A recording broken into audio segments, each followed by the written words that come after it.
Hi everybody, I've just got a couple of quick questions before I start my presentation. Can you please put your hands up if you know somebody that has asthma?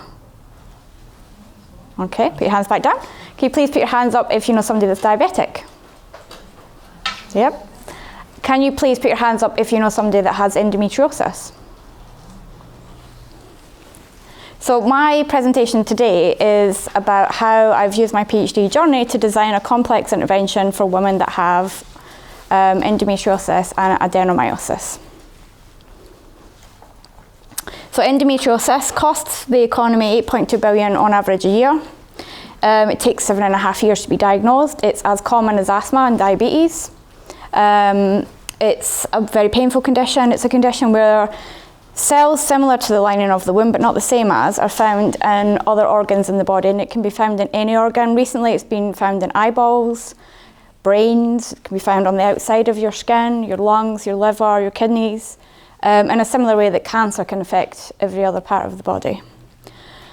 It has a sister condition, which sounds really sweet, but it's not really, called adenomyosis. Adenomyosis can only really properly be diagnosed post-hysterectomy.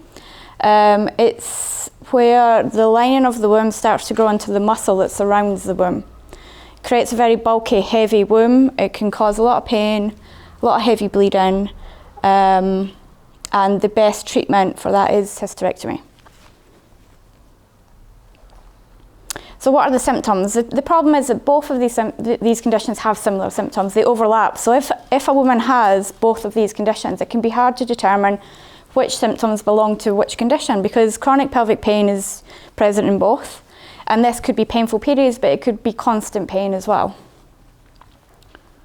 Endobelly. So these two pictures were taken 10 hours apart.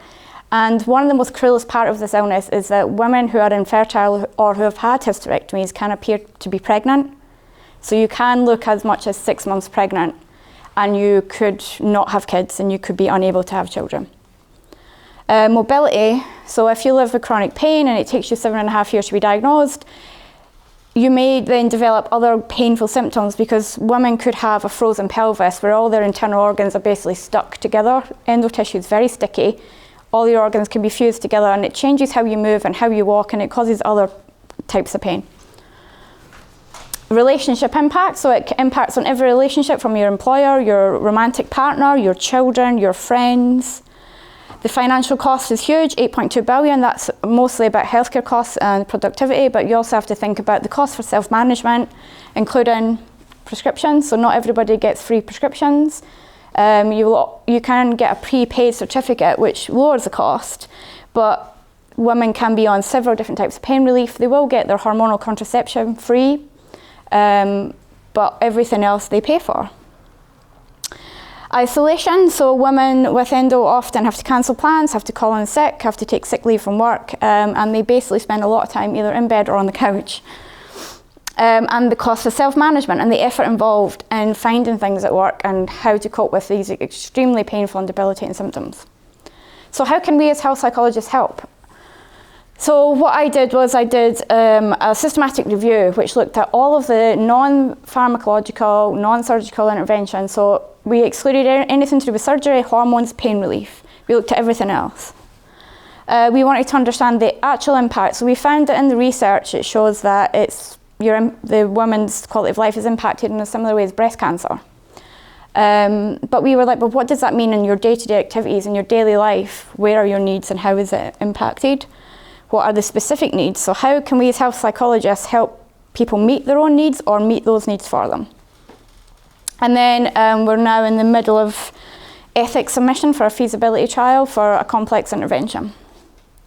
So this is how I developed the intervention. We did the development, which was the systematic review, needs assessment, and now we're on to the feasibility testing, which will then lead to more evaluation, more implementation, and then hopefully lead on to a bigger trial. The systematic review, we took 10,000, started off with 10,000 journal articles. Through the review process, we narrowed it down to 12. There was no qualitative data. It was supposed to be a mixed method result. There was no interviews done on women about these interventions. There was methodological issues, data missing, non-significant data missing.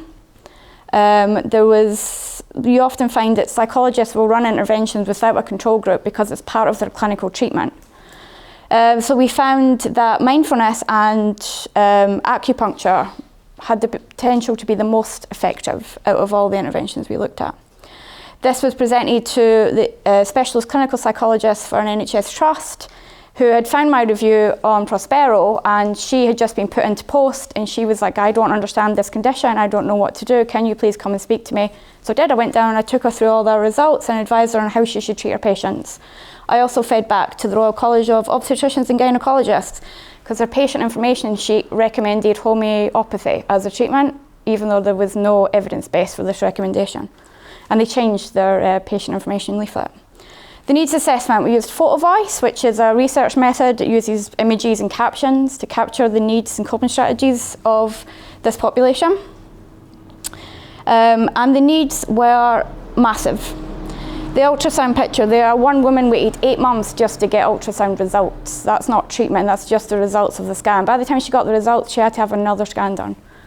The worries about fertility, the worries about what am I going to do in my life, time is running out, being misadvised on what treatment to have, not knowing which is the best option, living in pain while all this is occurring, being scared about the future, worrying about insomnia, staying awake at night, constantly trying to navigate the NHS system. And this is what it looked like when we did our analysis. So we included all the participants were co-researchers in this work. All these coloured squares, that's their analysis. I led them through a whole thematic analysis of the data. All the little black scribbles, that's me, putting the context in from the transcript. This is what it looks like. So the participants, 6 participants, took 5 images every week, added a caption which supplied the meaning behind the image. So there was no research or interpretation. It was straight from the woman to the results. The final step of photo voice is a presentation. So we had a photo exhibition in the library, which was odd as a psychologist to be involved in an arts-based project. This is what it looked like. And then the interest grew and grew and grew, and then we created a book. I have copies of the book for the judges. And then that grew and grew and grew. This project was supposed to end in October, and it hasn't yet. At the same time as this, the BBC conducted a study of 13,500 women, and over 50% of those women had said they'd contemplated suicide as a result of their health condition. So it created more of a media buzz.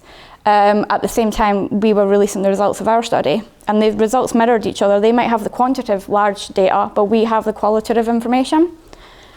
And so it's been released online, and it's going to be presented at an inquiry at Parliament. It's been delayed because of the general election and because of Brexit, but we're hoping that we'll be going to Parliament either the coming weeks or at the latest March. Our book's now available online, and since last week we've had over 1,600 hits and views and reads. It's travelled far and wide. These are all the places that I've sent it to. So America has had this massive interest, so it's gone to all the major research centres for endometriosis in the States. It's been all of the patient advocates. It's been used as a teaching tool to teach impact of research methods. It's been used for a HR tool. It's been used as patient advocacy work to get healthcare professionals to understand, and it just keeps going and going and going. So just this week it's been sent to Vancouver and New York again. So I've got a lot of conferences to go to over the summer where I'm going to be presenting, and right now we're submitting ethics for our Phoenix trial. We're going to run an 8-week intervention. It's going to be online, so more people, because of the global impact and the global interest, more people will be able to access it. We're going to include qualitative analysis and questions in our intervention because nobody else has bothered to take the time to do that. We want to get the user feedback so that we can implement something that's useful to these patients, that not only meets some of their needs, because we can't meet all of them, but we want to make sure that they have input in every step of the way. So just as they're involved in the photo voice, all of that data will be included in this intervention. We can't meet all of their needs, but we can take the burden of self-management away from them and provide them with a more useful tool that connects them with other users and also just improves their quality of life and gives them a bit of hope. And we're using the HOPE programme that was developed through Andy Turner's work at Coventry University.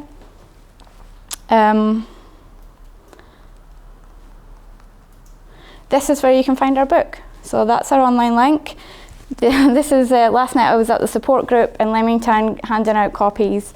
for all the women, and it turned into a really positive experience. So I spent 2 hours speaking to them and sharing the information, and they want more books, so I'll be sending out more books. I've sent some out to the Edinburgh support group as well, some in Ireland, some in Wales, New Zealand. So if you want to read our book, click on this link. It's in my Twitter account. It's also email me and I can send you the link. I have a spare copy if anybody wants to look at it today. And I have copies for the judge as well. And just before you ask me any questions, I want you to all put your hand up. Put your hands up, because you now all know somebody that has endometriosis and adenomyosis, because I have been living with these conditions. So, thank you.